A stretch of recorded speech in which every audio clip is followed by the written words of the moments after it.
Hello friends, welcome to my channel. आज के इस वीडियो के अंदर हम P block elements part third discuss करने जा रहे हैं। तो आज के इस वीडियो के अंदर हम आगे के और 14 क्वेश्चंस डिस्कस करेंगे। पी ब्लॉक एलिमेंट के नेक्स्ट 14 क्वेश्चंस हमने दो पार्ट कर लिए हैं, जिसके अंदर हमने 20 क्वेश्चंस डिस्कस करें फर्स्ट पार्ट में, फिर 20 क्वेश्चंस डिस्कस कर आज के इस पार्ट में 14 क्वेश्चंस और डिस्कस करेंगे। तो चलिए स्टार्ट करते हैं आज के इस वीडियो लेक्चर को। तो the first question is this: the first compound of inert gas was prepared by Bartlett in 1962 and the compound is XeF6, XeOF4, XeO3 and XePtF6। हाँ, तो जो नील बार्टलेट नाम का जो साइंटिस्ट था, उसने एक एक्सपेरिमेंट किया था और उसने देखा था कि जो ऑक्सीजन है, जो O2 प्लस है, वो एक कंपाउंड बना रहा है O2PtF6 करके। और जो O2 प्लस की जो आयनाइजेशन एंथैल्पी है, वो जीनॉन प्लस के आयनाइजेशन एंथैल्पी के लगभग बराबर है।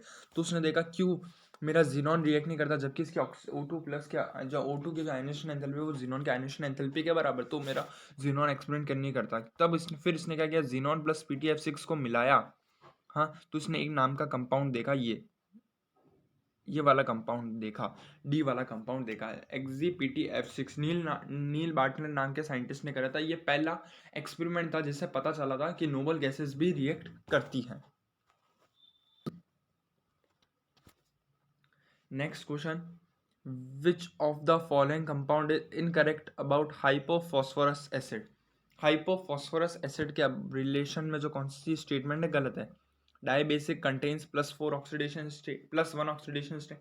Strong reducing agent is obtain by during preparation of phosphine for white phosphorus.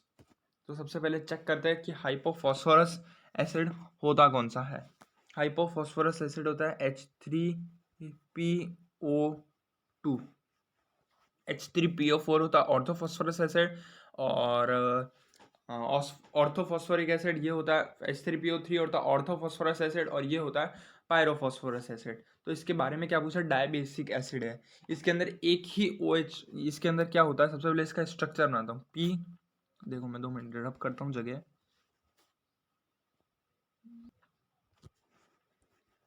तो P H3PO2 होता है H3PO2। अब डायबेसिक एसिड नहीं, ये मोनोबेसिक एसिड है, तो first statement wrong. +1 oxidation state है, सही बात। स्ट्रॉन्ग रिड्यूसिंग एजेंट, सही बात।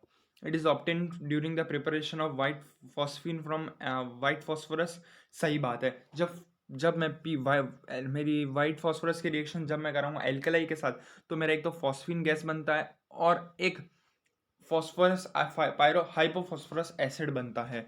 उसका सोडियम वाला उसका सॉल्ट बनता है। जब उसकी हाइड्रोलिसिस, जब उसके एसिड के साथ रिएक्शन होना, तो वो मेरा बन जाएगा, लेकिन वो बनता जरूर है। तो इसका आंसर क्या हो जाएगा, A option. It is dibasic नहीं, it is monobasic in nature. इसके अंदर क्योंकि एक ही H रिमूवेबल है, इसलिए ये डायबेसिक हो जाएगा। तो मेरा आंसर क्या है, A option. Next question, question number 3: which of the following is not formed when H2S reacts with acidic H2Cr K2Cr2O7 CrSO4 Cr2SO4 होता है S + H2। तो देखो, जब K2Cr2O7 क्या एक strong reducing agent, sorry strong oxidising agent है, strong oxidising agent है। ये अभी कौन सी +6 ऑक्सीडेशन स्टेट के अंदर प्रेजेंट है।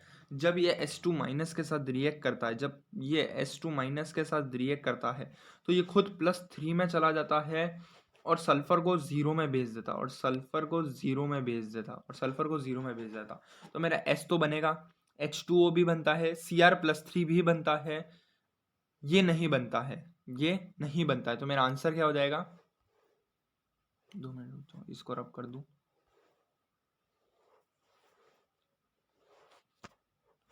तो मेरा आंसर क्या हो जाएगा, ए ऑप्शन। तो क्या होता है, Cr+6 तो जाता है Cr+3 में, S2 माइनस जाता है S में, और ये H2O भी बना देता है।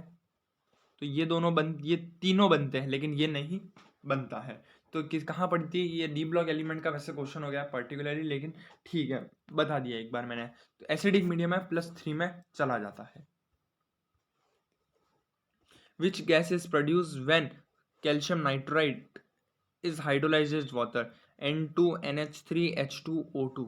चेक करते हैं, जब Ca3N2 की रिएक्शन जब वाटर के साथ कराते हैं तो मेरा एक तो अल्कलाई बनता है और एक अमोनिया गैस निकल जाती है। एक अमोनिया गैस निकल जाती है। कैसे है? देखो, ये कैल्शियम +2, ये -3, ये H+, ये OH-, ये H इसके साथ नाइट्रोजन के साथ ये करेगा और ये OH इसके कैल्शियम के साथ ये करेगा, तो ये बना लेगा और अमोनिया का ये बन जाएगा। तो मेरा बी आंसर हो जाएगा। इसमें अमोनिया गैस रिलीज हो जाएगी। हाँ, अमोनिया गैस इसके अंदर रिलीज हो जाएगी। वैसे ही होता है जैसे कैल्शियम ऑक्साइड की रिएक्शन इसके साथ कराते हैं, एक हाइड्रोक्साइड और एक वो बनता है, तो वैसे इसके अंदर भी हुई। ठीक है, next question. Xenon has a closed shell configuration, but it is known to give compounds with fluorine because xenon has a large size and lower ionization and potential as compared to other noble gas. Xenon has unpaired electrons.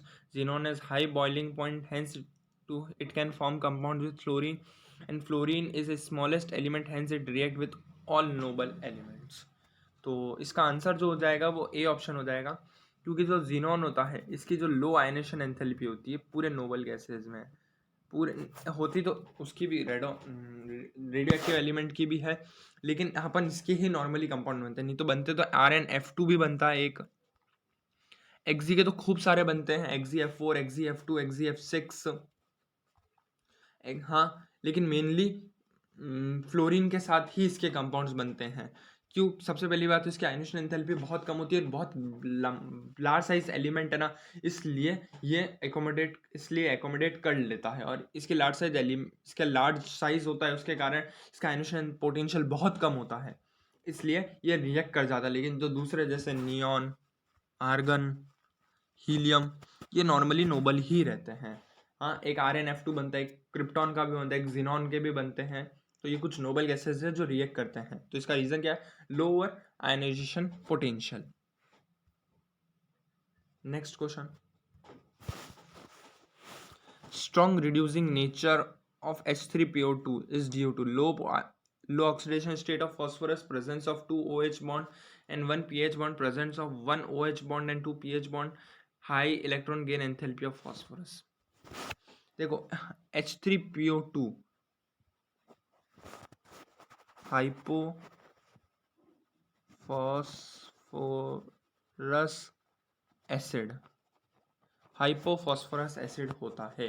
क्या होता है? Hypophosphorous acid. अभी इसके बारे में मैंने आपको बताया था। इसका स्ट्रक्चर कुछ इस प्रकार सा होता है। लो ऑक्सीडेशन स्टेट, इसका ऑक्सीडेशन स्टेट +1 होता है। सबसे पहले 2 OH bond and 1 pH bond, ये तो गलत ही हो गया, इसके अंदर 2 pH बॉन्ड OH बॉन्ड है नहीं। इसका जो स्ट्रॉन्ग रिड्यूसिंग नेचर होता है वो इन 2 pH बॉन्ड के कारण होता है। रीजन रिड्यूसिंग नेचर होने का इसका ये 2 pH बॉन्ड है, तो इसका आंसर हो जाएगा सी। इसके अंदर 2 pH बॉन्ड है, इसलिए इसके अंदर रिड्यूसिंग करेक्टर ज़्यादा अच्छा होता है। H3PO2 का सबसे अच्छा होता है H3PO2, फिर H3PO3, फिर H3PO4। सबसे अच्छा H3PO2 का होता है, फिर H3PO3 और फिर H3PO4 का रिड्यूसिंग नेचर होता है। तो इसका आंसर क्या हो जाएगा? C option. Next question. Which of the following is not tetrahedral in shape? NH4+, SiCl4, SF4 and SO4 2-। Check करते हैं। ये अमोनियम आयन है, तो इसका अपन को देखो, सबसे मैंने एक ट्रिक तो बताई थी आपको, उस ट्रिक से आप करोगे तो इसका स्टेरिक 4 आएगा, स्टेरिक नंबर 4 आएगा, जिसके अंदर एक कोऑर्डिनेट बॉन्ड होगा। ठीक है, ऐसा ये sp3 हाइब्रिडाइजेशन होता है, इसका भी हाइब्रिडाइजेशन sp3 होता है, इसका हाइब्रिडाइजेशन sp3d होता है, और इसका हाइब्रिडाइजेशन भी sp3 होता है। इसका अकेले का हाइब्रिडाइजेशन sp3d होता है, और इसका स्ट्रक्चर होता है है, 2 मिनट में बना देता हूँ।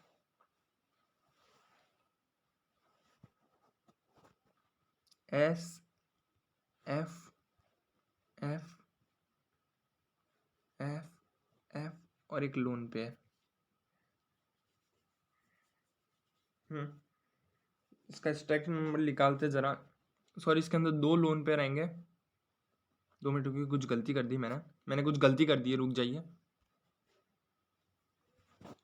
एक बार मैं चेक कर लेता हूँ फिर से। हाँ, ऑक्सीजन, तो इसके अंदर वैलेंस इलेक्ट्रॉन्स कितने हैं? 6 + 4। हाँ ठीक है, सही जा रहा था, सही है, सही बनाया था। वो मेरे को गलती से 6 लगा स्टेरिक नंबर, वो मैंने गलत कर लिया। हाँ सही बनाया था। इसका स्ट्रक्चर वही सीसो होगा, SF4 सीसो। जब इसका हाइब्रिडाइजेशन ही sp3d है तो कहाँ से आप टेट्राहेड्रल ला रहे हो? तो इसका आंसर हो जाएगा C। हाँ, वो मैंने गलती से 6 मान लिया था स्टेरिक नंबर, इसलिए 2 लोन पेयर निकल रहे थे। हाँ, next question, which of the halide is least stable and doubtful existence? Ci4 Ge+4 Sn+4 PbI4। अगर आप एनसीईआरटी में देखोगे सीधा लिख रखा है कि PbI4 डज नॉट एग्जिस्ट। सबसे पहली बात तो Pb+4 के अंदर आ गया, इनर्ट पेयर इफेक्ट को वायलेट कर रहा है क्योंकि डाउन द ग्रुप जाके हायर ऑक्सीडेशन स्टेबिलिटी कम होती है। दूसरी बात ये है कि इसके अंदर जो PbI जो बॉन्ड बनेगा वो इतनी एनर्जी रिलीज करेगा ही नहीं कि इसके अंदर जो इलेक्ट्रॉन्स है उसे पेयर अप अनपेयर करा देवे, इसलिए ये कंपाउंड मेरा नहीं एग्जिस्ट करता। तो इसके 2 रीजन एनसीईआरटी में लिख रखे, आप पढ़ लेना, सीधा लिख रखा है एनसीईआरटी के अंदर। मैंने पेज नंबर आपको बता देता हूँ according to my NCERT, page number ये पूरा ये 11th के एनसीईआरटी में लिख रखा है, पढ़ लेना एक बार। उसके अंदर 11th के एनसीईआरटी में लिख रखा है, पढ़ लेना आप। उसमें लिख रखा है आपके इनर्ट वाले ऑक्सीडेशन स्टेट वाले पैराग्राफ में ही लिख रखा है, नीचे ही नीचे। ओके,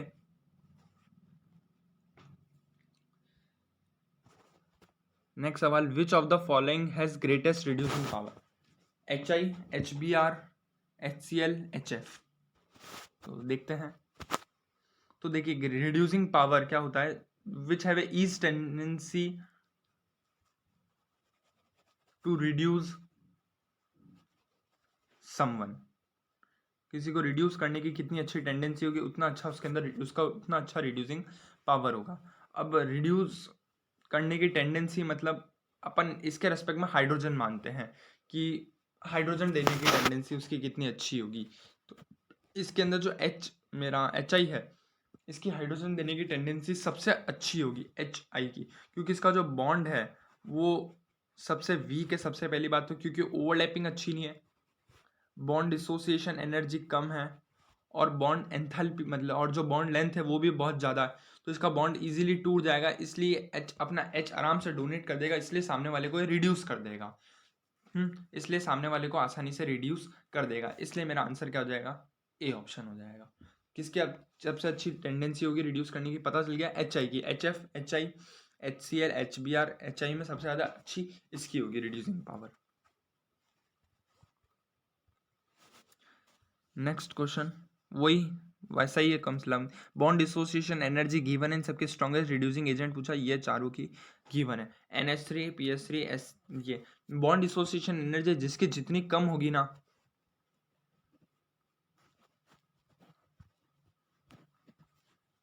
हाँ, जिसकी बॉन्ड डिसोसिएशन एनर्जी जितनी कम होगी ना उसका उतना अच्छा रिड्यूसिंग पावर बनेगा, क्योंकि वो इतना लोग डोनेट कर देगा इजीली, H को डोनेट कर देगा इजीली, सामने वाले को रिड्यूस कर देगा। तो इसका आंसर हो जाएगा डी ऑप्शन, SbH3। ऑर्डर पूछेगा तो सबसे ज़्यादा इसकी, फिर सेकंड नंबर पे ये, थर्ड पे ये, फोर्थ पे ये। ठीक है, नेक्स्ट क्वेश्चन क्या है? On heating with concentrated NaOH the solution in A inert atmosphere of CO2, in an inert atmosphere of CO2 white phosphorus give a gas and which of the following correct statement about the gas? हाँ देखो, जब भी मैं किसी white phosphorus की reaction करूंगा in the inner atmosphere of CO2 in the alkali के साथ, तो एक गैस बनती है, ये वाइट फॉस्फोरस है और ये NaOH के साथ रिएक्ट करूंगा तो एक गैस बनती है, वो होता है मेरा PH3, और हाइपोफॉस्फोरस एसिड का सॉल्ट बनता है जो अभी मैंने आपको बताया था। और जो PH3 गैस होती है ये मेरी एक पॉइजनस गैस होती है और एक फिश स्मेल करती है एक रॉटन फिश की तरह। ये पॉइजनस क्यों होती है? पॉइजनस और इनफ्लेमेबल होती है क्योंकि प्रेजेंस ऑफ P2H4 और P4 की जो वेपर्स होती है उसके कारण ये बहुत ज़्यादा मतलब पॉइजनस और हाँ इनफ्लेमेबल होती है। ठीक है, ये डिकम्पोज हो जाती है in the presence of sunlight, सही बात है। It is more basic than NH3 और it is less basic than NH3। अब क्या पूछा इसके अंदर? इनकरेक्ट स्टेटमेंट पूछा। सबसे पहले तो ये बात तो जान लो। तो देखो, इन दोनों में से कोई एक स्टेटमेंट होगा क्योंकि सिंगल करेक्ट है, तो it is more basic than PS3, ये गलत बात है, ये गलत स्टेटमेंट है। ये मेरा आंसर सी ऑप्शन, सॉरी मैंने मतलब क्या टिक कर दिया मैंने, ये टिक इन पे नहीं लगाना, मतलब सही है लेकिन तो अपने आंसर नहीं है ना, दो ये आंसर नहीं है अपने, अपन को तो इनकरेक्ट पूछा है, तो अपना आंसर तो ये हो जाएगा, it is more basic than NH3। ये लेस बेसिक होता है NH3 से, क्यों? क्योंकि इसके अंदर जो लोन पेयर होता है वो प्योर p ऑर्बिटल्स के जो मेरा प्योर p ऑर्बिटल्स के अंदर प्रेजेंट होता है, क्योंकि इसके अंदर PS3 के अंदर ड्रैगोज रूल रहता है और इसके अंदर कोई हाइब्रिडाइजेशन नहीं होती है।